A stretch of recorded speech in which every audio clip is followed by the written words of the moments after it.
Student, आज हम समझेंगे बीट स्टोन सेतु। बीट स्टोन ब्रिज क्या होता है, उसमें मैं आप लोगों से आशा कर रहा हूँ ये वीडियो आप लोग अभी तो कोई नहीं देखेगा, परंतु जब आपके वाइवा होंगे उससे पहले आप जरूर देख रहे होंगे। पर इसमें स्टार्ट करते हैं। हमने बीट स्टोन ब्रिज भी बना रखा है, आप लोगों ने देखा भी होगा बीट स्टोन ब्रिज क्या होता है, किस प्रकार कार्य करता है, उसकी संरचना कैसे बनी होती है, मैंने आप लोगों को सब बताया हुआ है।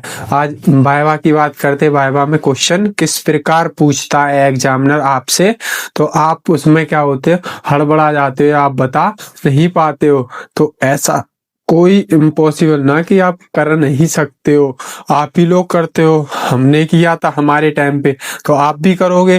पर आपको हड़बड़ाना नहीं है, वहां जाके आपको संतुलित बनाए रखना है खुद को। एक मतलब कुछ नहीं, आप लोग अजीब सा बिहेव करते हो, सो कुछ नहीं, क्या हमें डांटेंगे, क्या करेंगे, क्वेश्चन पुटअप करेंगे, जो हम समझा रहे हैं वही क्वेश्चन आएंगे आप लोगों के। तो उसमें क्वेश्चन क्या पूछेगा, पहला ही क्वेश्चन पूछेगा बीट स्टोन सेतु क्या है, इसे कहेगा बीट स्टोन सेतु क्या है। तो बीट स्टोन सेतु क्या होता है, बीट स्टोन सेतु में हम क्या करते हैं, अज्ञात प्रतिरोधों को ज्ञात करने के लिए क्या करते हैं, बीट स्टोन सेतु का यूज करते हैं, क्या करते हैं, प्रयोग करते हैं।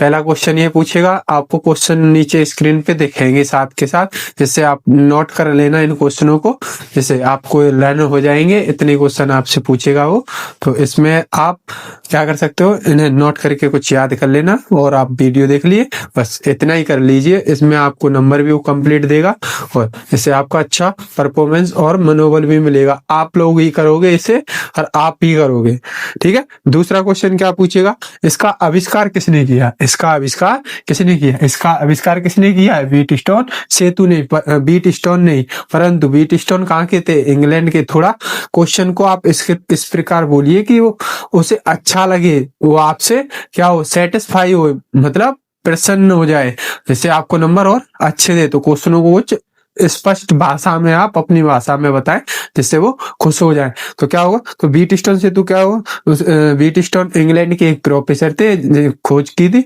तो कौन थे, CF बीट स्टोन। किसने, CF बीट स्टोन। कौन थे, इंग्लैंड के एक प्रोफेसर। तो अगला क्वेश्चन क्या पूछेगा, आपको साथ के साथ क्वेश्चन नीचे देख रहे होंगे। अगला क्वेश्चन होगा, बीट स्टोन सेतु कम सबसे अधिक सुगराई कहाँ होता है, क्या करें, बीट स्टोन सेतु सबसे अधिक सुगराई कहाँ होता है। तो इसको देखते हैं, हम समझते भी हैं। तो बीट स्टोन चालू करिए आप, देखिए ये बीट स्टोन सेतु है। तो बीट स्टोन सेतु सुगराई सबसे ज्यादा कब होगा, जब ये क्या होंगी, ये Q अपॉन PQ और RS, PQ RS। तो हम लेट कर लेते हैं इसमें, लेट क्या करेंगे इसमें, ये P है, ये Q है, ये PQRS। तो ये दोनों आपस में और ये दोनों आपस में क्या होंगे, एक इक्वल होंगे, मतलब संतुलित होंगे। तो ये क्या होंगे, सबसे ज्यादा सुग्राही हो रहे होंगे। अगला क्वेश्चन देखिए आप लोगों को इतना समझ आया होगा। तो देख, बीट स्टोन सेतु संतुलित कब होता है, बीट स्टोन सेतु संतुलित कब होता है, जो मैंने अभी बताया वही इसका आंसर है। बीट स्टोन सेतु संतुलित कब होगा, जब P अपॉन Q होगा और R equal to R upon S। क्या होगा, P अपॉन Q और R अपॉन S, तब बीट स्टोन सेतु क्या होगा, संतुलित होगा। इन दोनों का रेशियो, इन दोनों रेशियो के क्या होगा, इक्वल। तो क्या कह सकते हैं, क्या कहेंगे हम, क्या बीट स्टोन सेतु संतुलित होता है, ठीक है।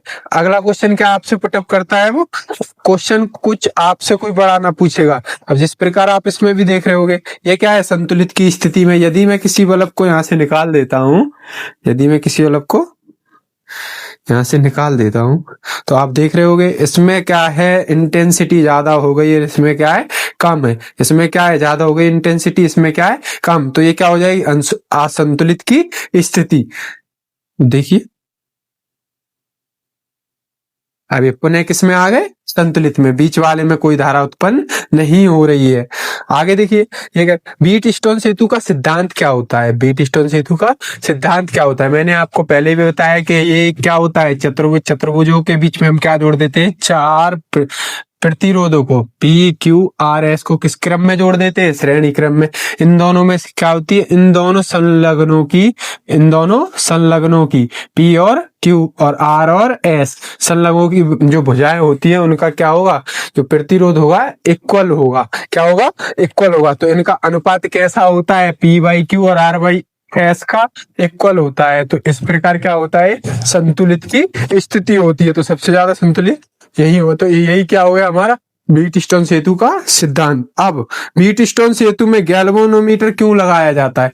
अब व्हीटस्टोन सेतु में बीच में देख रहे हैं क्या है हमारा? गैल्वेनोमीटर।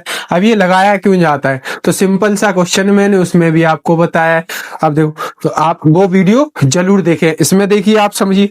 तो व्हीटस्टोन सेतु में गैल्वेनोमीटर का काम कौन कर रहा है? बीच वाला बल्ब। तो बीच वाले बल्ब में कोई विद्युत धारा उत्पन्न नहीं हो रही। विद्युत धारा उत्पन्न क्यों नहीं हो रही? क्योंकि ये गैल्वेनोमीटर में इसमें कोई प्रक्षेप उत्पन्न नहीं हो रहा है। क्या हो रहा है? इसमें क्या हो रहा है? कोई प्रक्षेप उत्पन्न नहीं हो रहा है। इस कारण से ये क्या होता है गैल्वेनोमीटर में? तो संतुलित बनाए रखने के लिए, व्हीटस्टोन सेतु को संतुलित बनाए रखने के लिए इसका काम किया जाता है। ठीक है, इसलिए हम क्या लगाते हैं? गैल्वेनोमीटर। अब यहाँ गैल्वेनोमीटर और अमीटर, इन दोनों में अंतर क्या है? तो गैल्वेनोमीटर क्या होता है? ये जो गैल्वेनोमीटर होता है ये बड़ी से बड़ी मतलब, और जो एमीटर होता है वो छोटी से छोटी धारा को मापने के लिए होता है। ये बड़ी धारा को मापने के लिए होता है। सिंपल अंतर है।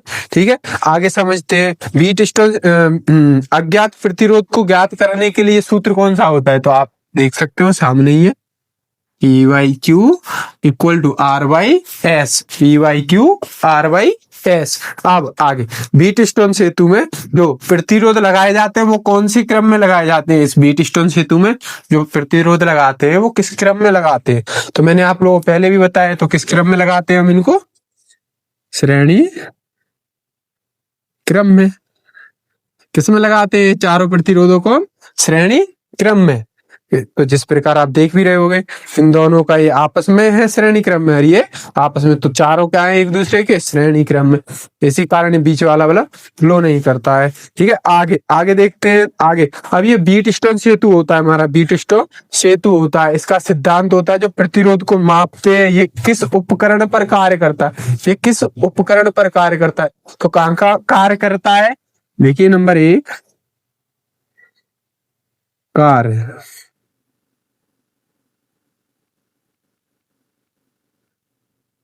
मीटर ब्रिज में, मीटर सेतु। नंबर 2, पोस्ट ऑफिस बॉक्स में। यदि आपसे इनका नापने का उपकरण के कार्य पूछे कहाँ यूज होता है व्हीटस्टोन सेतु, तो क्या बताओगे आप? एक मीटर सेतु और दूसरा पोस्ट ऑफिस। तो ये आप लोगों को इतनी चीज क्लियर होगी। अब इसका उपयोग किस कार्य के लिए किया जाता है? अभी मैं बता रहा हूँ। अभी ये वैद्युत परपथ है, अर्थात कोई ये चालक है। तो चालक में किसको ज्ञात करने के लिए करते हैं हम? अज्ञात प्रतिरोध को। किस लिए करते हैं? अज्ञात प्रतिरोध को। एस क्या है? अज्ञात प्रतिरोध। इसे क्या करेंगे हम? ज्ञात करने के लिए करते हैं। इसे क्या करते हैं हम? फाइंड करते हैं। व्हीटस्टोन सेतु में क्या करते हैं हम? इसको फाइंड करते हैं। ठीक है, अब आगे अगला क्वेश्चन पूछता है आपसे, जो गैल्वेनोमीटर होता है, गैल्वेनोमीटर होता है, इसमें विक्षेप कब नहीं होता है? इसमें विक्षेप कब नहीं होता है? तो समझते, मैंने आपको उसमें बताया है। तो अगेन नीचे आपको डिस्क्रिप्शन बॉक्स में क्या होगा, उसका लिंक लगा होगा नीचे, आप वहां से सीधे देख सकते हो। तो देखिए उसको भी देख कर ही जाइए आप, तो उससे आपका और अच्छे से क्लियर हो जाएगा। तो देखिए ये व्हीटस्टोन सेतु ब्रिज है, ये क्या है? ABCD। तो ये एक रेजिस्टेंस से जुड़ा है, PQRS, ये चारों जुड़े हैं। अब इसमें कोई विक्षेप उत्पन्न क्यों नहीं होता है? क्योंकि इसमें प्रक्षेप उत्पन्न नहीं होता है, इस कारण इसमें कोई धारा प्रवाहित नहीं होती। इस कारण क्या होता है, जो गैल्वेनोमीटर होता है क्या होता है, इसमें कोई धारा उत्पन्न न होने के कारण ये क्या होते हैं? संतुलित की स्थिति में होते हैं। संतुलित की स्थिति में इसलिए क्या कर रहे हैं? बराबर ग्लो कर रहे हैं। तो ये आप लोगों के लिए इतने ये क्वेश्चन थे, 10 से 11 क्वेश्चन है। इसमें से आप लोगों को बार बार आपसे पूछेगा, इससे आप लोगों ने अच्छे से तैयार कर ले। प्रत्येक क्वेश्चन आपको स्क्रीन पे दिख रहा होगा। यदि आप लोगों ने अभी तक व्हीटस्टोन सेतु की किस प्रकार बनाया जाता है और किस प्रकार उसकी संरचना कार्यविधि है वो वीडियो नहीं देखी है, तो आप नीचे जाके उसे देख सकते हो। यदि वीडियो पसंद आई तो अपने दोस्तों को भी शेयर करें, लाइक एंड सब्सक्राइब करना ना भूलें।